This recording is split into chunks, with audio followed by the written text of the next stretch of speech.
Préambule. Jésus est conduit par l'Esprit dans le désert pour être tenté par le diable. Il jeûne 40 jours et il a faim, 1 à 2. Première tentation.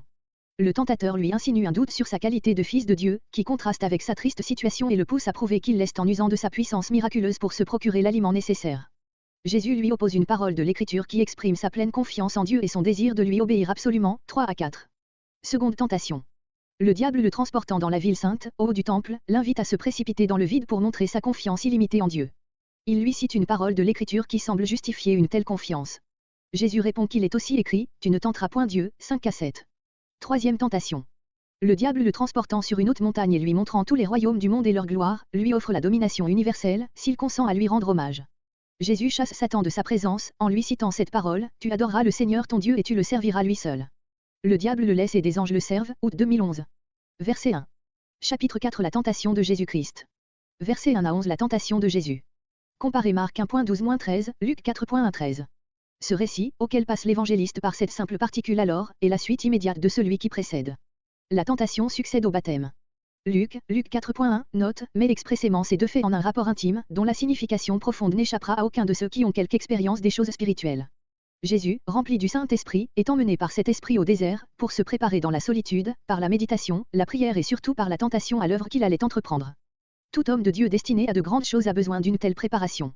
Il la rencontre d'ailleurs infailliblement, car jamais la tentation n'est plus proche de lui ni plus dangereuse qu'au moment où il a été comblé des grâces divines les plus signalées.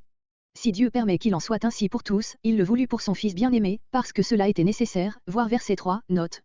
Le désert n'était pas celui où se tenait Jean-Baptiste et où Jésus venait d'être baptisé, mais probablement le désert de la quarantaine, ainsi nommé par la tradition en mémoire de ces 40 jours et qui s'étend vers les montagnes, dans les environs de Jéricho, Robinson, Palestine, p. 65, Félix Bauvette, Voyage en Terre Sainte, 7e édition, p. 247. Marc 1.13 ajoute ce trait. Il était avec les bêtes sauvages. Le diable, nom qui signifie calomniateur, celui qui accuse les justes, nommé dans l'Ancien Testament Satan, l'adversaire. Job 1.6, Job 2.1, Lacharie 3.1, Jean 8.44, Apocalypse 12.10 représentant de la puissance des ténèbres Éphésiens 2.2, Éphésiens 6.12-16 que Jésus venait détruire 1 Jean 3.8, Satan devait dès l'abord se montrer l'ennemi de son œuvre divine, comme il le fut jusqu'à la fin. Jean 13.2-27, Jean 14.30 Le Sauveur nous le décrit ainsi lui-même. Matthieu 13.19-39, Luc 8.12. Matthieu, comme les autres écrivains du Nouveau Testament, le nomme, verset 3, le tentateur, à cause de son influence pernicieuse sur les hommes.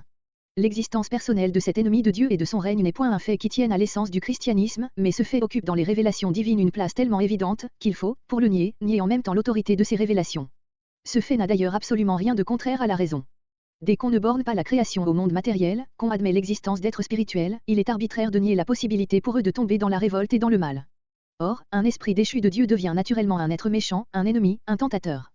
Les manifestations du mal parmi les hommes montrent que des créatures toutes spirituelles peuvent être perverties et méchantes.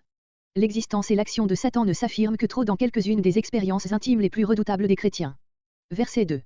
Le jeûne du Sauveur fut une abstention absolue de nourriture Luc 4.2, il faisait partie de sa préparation, comme ceux de Moïse Exode 34.28 et d'Élie. 1 Roi 19.8. Ces exemples bibliques d'un jeûne prolongé ont leur signification religieuse et morale, ils sont physiquement possibles en des hommes que l'intensité de la vie de l'esprit élève pour un temps au-dessus de la nature et de ses besoins. Jésus déclare du reste expressément, verset 4, quelle fut la source de sa vie au désert. Toutefois cette privation devint pour le Sauveur une souffrance, qui pouvait ouvrir la porte à la tentation. C'est ce que marque l'évangéliste par cette expression après cela, grec plus tard, ensuite, il eut faim et c'est aussi à ce besoin naturel que l'ennemi s'attaqua en premier lieu, verset 3. Verset 3. Comment le tentateur s'approcha du Sauveur, par quels moyens il lui suggéra ses tentations, c'est ce que les évangélistes passent sous silence. Ce silence a laissé le champ libre aux conceptions les plus diverses quant au genre de notre récit. On peut les ramener à 4 principales, tour à tour soutenues par les exégètes.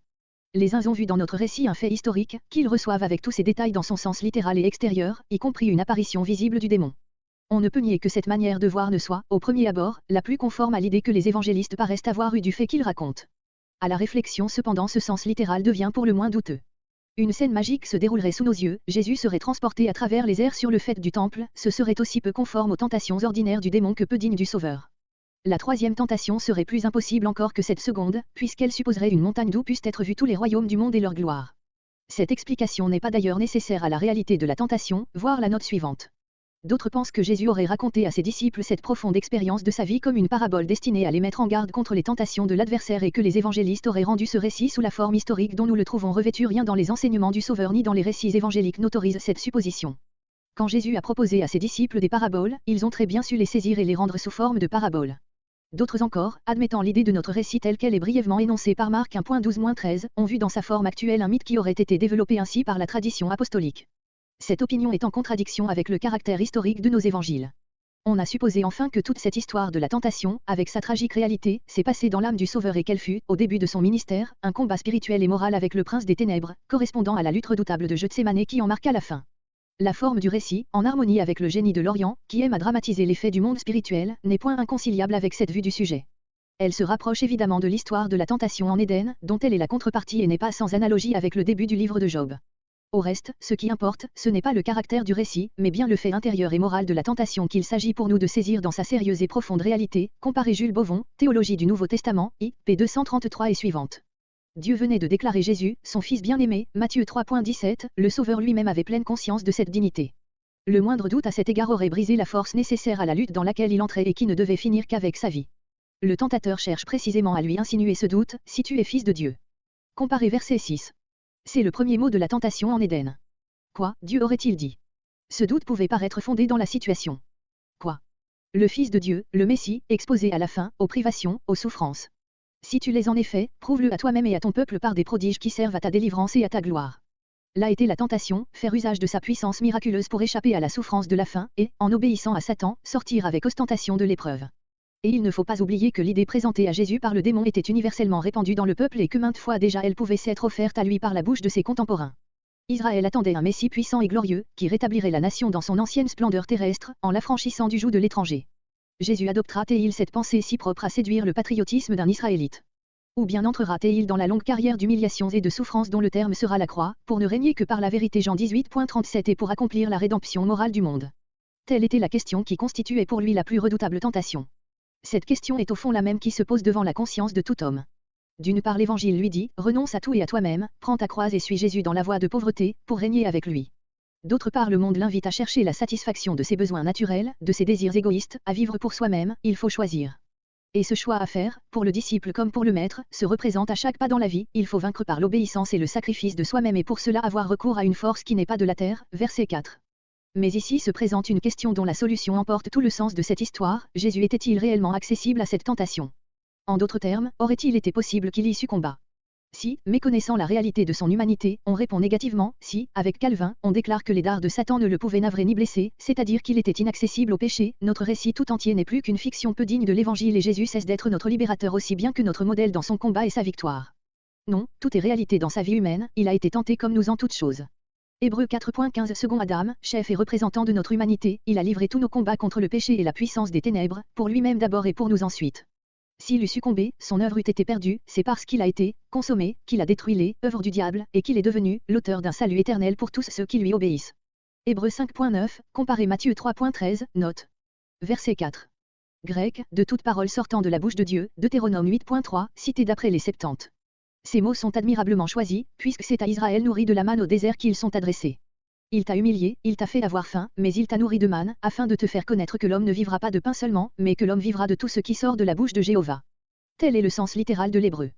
La version grecque a rendu très bien ces derniers mots, car ce qui sort de la bouche de Dieu, c'est sa parole toute puissante et créatrice, par laquelle il avait ordonné la manne et par laquelle il porte toutes choses. Hébreux 1.3, quand Dieu parle, dit Luther, il ne prononce pas de simples paroles, mais des choses réelles. Ainsi le soleil et la lune, le ciel et la terre, Pierre et Paul, toi et moi, nous ne sommes que des paroles de Dieu. Toute épreuve, comme pour Jésus la défaillance de la faim, peut ouvrir la porte à la tentation. Notre force est alors uniquement dans la confiance en Dieu et dans l'obéissance à sa parole, il est écrit. En répondant ainsi, Jésus ne veut pas dire que Dieu le nourrira d'une manière surnaturelle, sans pain, ni aliment matériel, par une parole, un ordre émanant directement de lui. Il affirme plutôt que la vie de l'homme ne dépend pas seulement de la satisfaction de ses besoins physiques, mais avant tout de l'accomplissement des ordres de Dieu, comparez Jean 4.34. Il obéira toujours à son Père, de qui il attend jour après jour l'entretien de sa vie. Il n'usera pas du pouvoir qu'il a de faire des miracles pour sortir arbitrairement de la position dans laquelle Dieu l'a placé. Verset 5. La ville sainte, Jérusalem. Luc 4.9, Ésaïe 48.2, Ésaïe 52.1, Matthieu 27.53. Le Saint-Lieu, Hiron, indique dans le Nouveau Testament tout l'ensemble des portiques, cours et édifices qui formaient les dépendances du temple ou sanctuaire, Néas, que nos versions ordinaires confondent avec le premier de ces termes. On s'est donné beaucoup de peine pour déterminer ce que pouvait être cette aile ou ce fait d'un édifice où le tentateur fit monter Jésus, on n'est arrivé qu'à des conjectures. Verset 6. Psaume 91.11-12, cité à peu près littéralement. Dans la première tentation, si tu es devait conduire Jésus à cette conclusion, ne te laisse manquer de rien. Aide-toi toi-même. Ici les mêmes mots signifient, n'aie peur de rien, en tout cas Dieu t'aidera. C'est la tentation opposée, là, le manque de foi, qui est l'épreuve des commençants, ici, en quelque sorte, l'excès de foi, ou l'abus de la foi, qui ne peut être que le danger des avancées.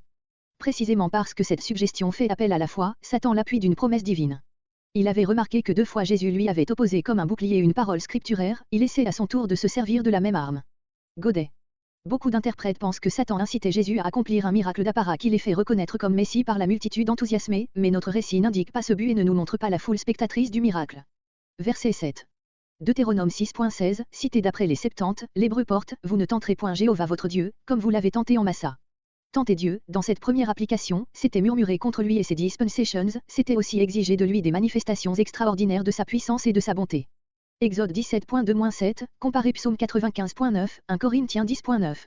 Tel eût été le péché de Jésus, s'il avait consenti à s'exposer à un danger inutile, en comptant sur la protection de Dieu, verset 6, note. S'il avait eu pour cela un ordre positif de Dieu, ou s'il avait eu un but qui pût servir à la gloire de Dieu, il se serait exposé au danger sans tenter Dieu. C'est ainsi qu'il sut se soustraire aux embûches de ses ennemis, puis, quand son heure fut venue, aller se livrer entre leurs mains. Jean 11.7-10, Matthieu 26.53-54. Verset 9. C'est-à-dire, si tu me rends hommage comme à ton roi, car Satan ne pouvait exiger l'adoration proprement dite, le piège eût été trop grossier. Le Sauveur savait que tous les royaumes du monde lui étaient promis, Psaume 2.8 mais comment devait-il en prendre possession? Il pouvait choisir entre ces deux voies, fonder son royaume avec puissance et avec éclat par des moyens empruntés à la sagesse du siècle, plus encore par le prestige de son pouvoir miraculeux, qui eût fasciné son peuple, ou le fonder par le renoncement à tout ce que le monde pouvait offrir, par l'humiliation, la souffrance, le sacrifice de lui-même, verset 3, note. Satan le pousse dans la première de ces voies, qui répond si bien aux aspirations de l'humanité naturelle. Il se présente à lui comme le prince de ce monde, il est réellement le possesseur des biens qu'il offre, puisqu'il incarne l'esprit du monde. Comparez Luc 4.6, Jean 12.31, Jean 14.30, Jean 16.11. Cette proposition n'est point, comme on pourrait le croire, un mot chimérique et sans portée. Par la séduction du péché et de ses convoitises, le prince des ténèbres règne, en effet, dans le monde et nul doute que, s'il avait voulu se courber sous cet empire, Jésus, avec des dons admirables, n'eût acquis une somme immense de richesses et d'honneur. Bovon, Théologie du Nouveau Testament, I.O. 244. Mais Jésus a démêlé le piège de l'adversaire, il refoule toute ambition, tout désir de grandeur charnelle, il choisit la voie de l'abaissement, de l'immolation, de la croix. Il y marchera désormais sans faiblir, mais non sans passer par bien des luttes. Jean 12.27, Matthieu 26.38. C'est bien dans cette alternative qu'était l'essence de la tentation et l'on comprend pourquoi, d'après notre évangile, c'est là le dernier des 3 assauts de Satan, aussi préférons-nous l'ordre de ce récit à celui que nous trouvons dans l'évangile de Luc. Verset 10. Deutéronome 6.13, librement cité. Cette charte du monothéisme de l'Ancien Testament, prise dans son sens absolu, exclut toute autre adoration et fait de Dieu seul le grand mobile de toutes nos actions. Pour la première fois dans ce récit, Jésus appelle le tentateur Satan, ce qui signifie l'adversaire, parce qu'il pénètre à fond le but de ses insinuations, et cela, au moment même où l'ennemi lui offre ses plus grandes faveurs. Verset 11. La victoire est remportée, Jésus se retrouve en communion avec les puissances du ciel, les anges qui l'assistent et le servent, comparez Jean 1.51, Luc 22.43, 1 Roi 19.5. Les tentations les plus diverses se reproduiront durant toute la vie humaine du Sauveur, Luc 4.13 note, mais la victoire par laquelle il a définitivement rejeté l'idée fausse du Messie, qui régnait dans son peuple et que Satan lui insinuait, est le gage de toutes ses autres victoires. La puissance des ténèbres est brisée, et le Sauveur a acquis la force et la sympathie, qui lui permettront de délivrer ses rachetés, lorsqu'ils souffriront la tentation. Hébreux 2.18. Verset 12. Retour en Galilée. Après l'emprisonnement de Jean-Baptiste, Jésus se retire en Galilée, il quitte Nazareth et s'établit à Capernaum, ainsi s'accomplit la promesse faite par Ésaïe à la terre de Zabulon et de Nephtali, qu'une grande lumière se lèverait sur elle, décembre 2017. Appel des premiers disciples. Jésus, marchant sur les bords du lac, voit Pierre et André son frère occupés à pêcher, il les appelle à le suivre, leur annonçant qu'il les fera pêcheurs d'hommes, ils obéissent à l'instant. Plus loin, il rencontre 2 autres frères, Jacques et Jean, auxquels il adresse la même vocation, et eux, quittant tout, s'attachent à lui, 18 à 22. Aperçu du ministère de Jésus. L'évangéliste donne un aperçu du ministère de Jésus. Jésus parcourt toute la Galilée, prêchant et guérissant. Sa renommée se répand dans la Syrie entière, de toutes parts on lui amène les malades, de grandes foules le suivent, 23 à 25. Inauguration et esquisse de l'activité du Christ. Versets 12 à 25 Retour de Jésus, son ministère en Galilée. Comparez Marc 1.14-20, Luc 4.14-15, Luc 5.11. Livré, c'est-à-dire mis en prison. L'évangéliste raconte plus tard en détail ce grave événement, Matthieu 14.1 et suivant, comparez Luc 3.19-20. Verset 13. Matthieu, dans ce verset, Marc 1.14 et Luc 4.14 place ce retour en Galilée immédiatement après le baptême et la tentation de Jésus. Luc raconte son séjour à Nazareth, que Matthieu ne fait qu'indiquer, verset 13. Ce récit, qui paraît omettre diverses circonstances, est difficile à concilier chronologiquement avec celui de Jean, qui rapporte le retour de Jésus en Galilée, Jean 1.44, les noces de Cana, Jean 2.1 et suivant, un voyage à Jérusalem à la fête de Pâques, Jean 2.13, l'entretien avec Nicodème, Jean 3.1 et suivant, un séjour prolongé et un commencement de ministère dans la terre de Judée, où Jean-Baptiste lui rend un dernier témoignage, Jean 3.22 et suivant. Et, à cette occasion, le 4e évangile remarque expressément que Jean n'avait pas encore été mis en prison. Son intention est évidemment de rectifier la confusion qui s'était produite dans la tradition, comparez Jean 3.24, note. Il raconte ensuite un second retour en Galilée par la Samarie. Jean 4.3 et suivant. Ce retour eut lieu en décembre, Jean 4.35. Il est manifeste, dit M. Godet, que ces deux premiers retours de Judée en Galilée ont été fondus en un par nos synoptiques comme il l'était probablement dans la tradition, ce qui a fait disparaître dans la narration ordinaire presque tous les faits qui les avaient séparés. Cette confusion a amené les synoptiques à rapprocher des événements d'époques différentes. La mention du retour de Jésus en Galilée, avec la puissance de l'Esprit, qu'il avait reçu au baptême et par lequel il avait vaincu au désert Luc 4.14, se rapporte plutôt au premier retour. Jean 1.44, Jean 2.1 l'emprisonnement de Jean, verset 12, Marc 1.14 fut le motif du second retour. Celui-ci fut suivi de la prédication de Jésus à Nazareth et de la translation du domicile de Jésus à Capernaum. Le récit de Luc 4.16 et suivant donne la raison pour laquelle Jésus quitta Nazareth, où il avait d'abord demeuré avec ses parents, Matthieu 2.23. Capharnaüm ainsi porte les plus anciens manuscrits et l'on suppose ce nom formé de l'hébreu Capharnachoum, qui signifie « village de consolation » ou, selon d'autres interprètes, bourg de Nérum, par allusion au prophète de ce nom. Ce lieu n'est pas connu dans l'Ancien Testament, mais c'était, au temps du Sauveur, une ville de commerce florissante, surtout parce que, située au nord-ouest de la mer de Tibériade, ou lac de Génézareth, elle se trouvait sur la route de Damas, à Ptolémaïe. C'est à cause du privilège qu'eut cette ville de voir Jésus habiter au milieu d'elle, qu'elle s'attira une sévère condamnation, Matthieu 11.23. La prédiction de Jésus a été si bien accomplie, que les voyageurs et les archéologues discutent encore sur l'emplacement de Capernaum. Il faut le chercher probablement en un lieu nommé Teloum, où l'on trouve quelques cabanes bâties par des bédouins pillards au milieu de nombreuses ruines recouvertes d'épines, à une centaine de pas du lac, voir Félix Bovette, Voyage en Terre Sainte, 7e édition, p. 369 et Philippe Braidel, La Palestine illustrée, 4. L'évangéliste remarque encore que Capernaum était situé sur les confins des deux tribus de Zabulon et de Nephtali qui occupaient, en effet, le nord-ouest de la Palestine, Josué 19.10 et suivant, 32 et suivant. On voit que, par ses remarques géographiques, Matthieu prépare la citation qu'il va faire de la prophétie d'Ésaïe. Verset 16. Ésaïe 8.22, Ésaïe 9.1, librement cité d'après l'Hébreu et les Septante. Matthieu ne fait que répéter, après le prophète, le nom de ces contrées plongées dans de profondes ténèbres et destinées à voir bientôt une grande lumière. Voici, d'après l'Hébreu, la prophétie d'Ésaïe, car il ne fera pas toujours sombre là où est maintenant l'angoisse. Comme les premiers temps ont couvert d'opprobre la terre de Zabulon et la terre de Nephtali, ainsi les derniers temps couvriront de gloire le chemin de la mer, la contrée au-delà du Jourdain, le district des gentils. Le peuple qui marchait dans les ténèbres a vu une grande lumière, ceux qui étaient assis dans la région de l'ombre de la mort, la lumière a resplendi sur eux. Ainsi, toutes les contrées voisines du Jourdain à l'est et de la mer à l'ouest et jusqu'au district ou à la Galilée des gentils, ainsi appelée parce qu'elle confinait vers le nord aux régions païennes de la Phénicie, auront part à la grande lumière annoncée par le prophète. L'évangéliste voit avec raison, dans l'établissement de Jésus à Capernaum et dans le ministère qu'il allait exercer en ces contrées à demi-païennes, l'accomplissement de la prophétie d'Ésaïe. Le sens historique et premier de cette prédiction concernait la délivrance de ce pays opprimé et souvent dévasté par les fréquentes guerres d'Israël avec les Syriens et plus tard avec les Assyriens. Mais aussitôt le prophète s'élève à la pensée d'une autre délivrance, Ésaïe 9.17, par le grand libérateur qu'il décrit et qui apporte la lumière et la vie avec la liberté. Il semble que l'évangéliste ait un plaisir particulier à montrer le Sauveur consacrant ses premiers travaux aux contrées les plus obscures et les plus misérables, ce fut le caractère de toute son œuvre de s'abaisser vers les plus humbles et de chercher ce qui était perdu.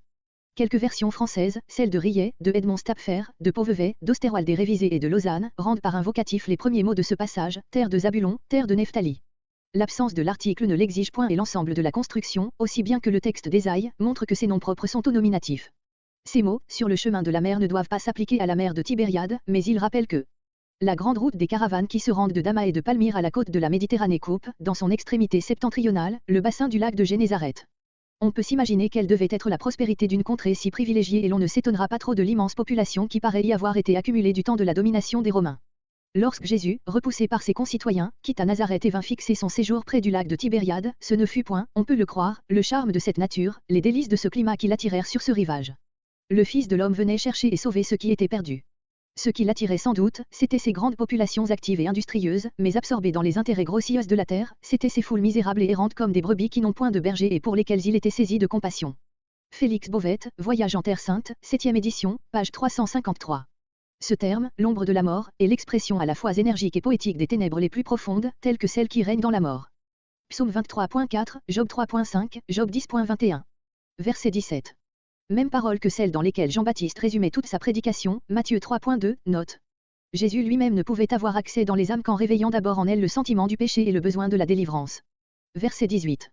Mer de Galilée, ou de Tibériade, ou lac de Génézareth, formé par le Jourdain qui la traverse du nord au sud, ayant 20 km dans sa longueur, 12 dans sa plus grande largeur, de forme ovale, entouré de montagnes qui en font le centre d'un pittoresque paysage. Les eaux du lac sont douces, claires, fraîches, abondantes en poissons, souvent violemment agitées par les vents. À tous les avantages dont l'a embelli la nature, le lac de Génézareth joint les immortels et religieux souvenirs qu'a laissé sur ses bords la présence du Sauveur, qui y passa la plus grande partie de son ministère, voire l'intéressante description qu'en fait Monsieur Félix Bovette dans son Voyage en Terre Sainte, 7e édition, p. 347 et suivant et comparé Philippe Braidel, La Palestine illustrée, 4. Simon était le nom du disciple. Il avait reçu le surnom de Pierre lors de sa première rencontre avec Jésus sur les bords du Jourdain. Plus tard ce nom lui fut confirmé dans une circonstance solennelle, Matthieu 16.18, comparé Jean 1.43 note. André, son frère, fut avec Jean le premier disciple de Jean-Baptiste qui s'attacha à Jésus. Jean 1.35-41 Ses deux frères étaient de Bethsaïda. Jean 1.45. Ils se livraient à leurs travaux de pêcheurs au moment où Jésus les appelle à le suivre. Si l'évangile était d'une telle nature qu'il pût être propagé et maintenu par des potentats, Dieu ne l'aurait pas confié à des pêcheurs. Luther. Verset 19. Les circonstances de la vocation de ces 4 disciples, verset 21, ont paru à quelques interprètes être en contradiction avec le récit de Jean, Jean 1.37 et suivant, dont la scène est au lieu même où le précurseur baptisait et avant son emprisonnement, tandis que, selon Matthieu, cette vocation a eu lieu en Galilée, après cet événement, comparé verset 12, note. Ils objectent encore que, d'après le récit de Jean, Jésus connaissait ses disciples, tandis que Matthieu semble raconter une première rencontre avec eux. À cela on peut répondre que dans sa première rencontre avec ses disciples, rapportée par Jean, Jésus les appela à la foi, que dans celle-ci, qui est identique avec Luc 5.1 et suivant, il les appelle au ministère. On peut distinguer même une troisième vocation à l'apostolat proprement dit. Matthieu 10.2-14. Comparé Frédéric Godet, commentaire sur Saint Luc, 1, p. 345. Verset 22. On a conclu de ce passage que Jacques, nommé le premier, était le frère aîné de Jean. Ils obéissent immédiatement à l'appel de Jésus, quittant, pour le suivre, non seulement leur barque et leur vocation terrestre, mais leur père, voir la note précédente. Verset 23. Le mot synagogue signifie réunion, assemblée, par extension, le lieu où l'on se réunit. Depuis l'exil subsistait dans les synagogues, indépendamment des grandes assemblées solennelles dans le temple de Jérusalem, un culte qui consistait surtout dans la lecture et l'explication de la loi et des prophètes. Chaque Israélite qualifié pour cela pouvait y prendre la parole, avec l'autorisation de celui qui présidait l'assemblée. Jésus et après lui les apôtres, saisirent fréquemment cette occasion d'annoncer l'évangile à leur peuple, comparé Luc 4.15, note. Voir sur l'organisation et le rôle de la synagogue, Edmond Stapfer, La Palestine au temps de Jésus-Christ, page 322 et suivante. La bonne nouvelle de ce royaume de justice et de paix qu'il venait fonder sur la terre, comparé Matthieu 3.2, seconde note. Prêcher et guérir, telle était la double action de Jésus, c'est ainsi qu'il se manifestait comme sauveur. Et telle est sa double action dans le monde moral. Aussi ces miracles, œuvres de puissance et d'amour, sont-ils appelés dans le Nouveau Testament des signes. Verset 24. Province romaine dont la Palestine faisait partie et qui comprenait les contrées païennes situées au nord de cette Galilée où Jésus exerçait son ministère. Sa renommée se répandit dans ces pays et plusieurs surent profiter de la connaissance qu'il acquit ainsi de lui, voir par exemple Matthieu 15.21 et suivant. Parmi les divers genres de maladies énumérés ici, il en est 2 qui ne sont pas sans difficulté quant à leur nature. Que faut-il entendre par lunatique et démoniaque? Le premier de ces termes est le participe d'un verbe qui signifie proprement être sous l'influence de la lune. Il paraît désigner une catégorie spéciale d'épileptiques, sur la maladie desquelles la lune exerçait, croyait-on, une certaine influence. Les évangiles ne nous racontent qu'une seule guérison de lunatique, Matthieu 17.15, et le terme ne se retrouve pas ailleurs dans le Nouveau Testament. Quant aux démoniaques, dont les guérisons sont si fréquemment rapportées dans les évangiles synoptiques, il sera plus à propos d'y revenir à l'occasion d'une de ces guérisons, voir Matthieu 8.28 et suivant, note. Verset 25. La Décapole, c'est-à-dire les 10 villes, était une province située au-delà du Jourdain, au nord-est de la Palestine et qui comprenait 10 villes principales. On désignait ainsi la Pérée. L'évangéliste met un soin particulier à montrer ces grandes foules qui suivaient alors Jésus, parce qu'elles formeront son auditoire pour le discours qu'il va prononcer.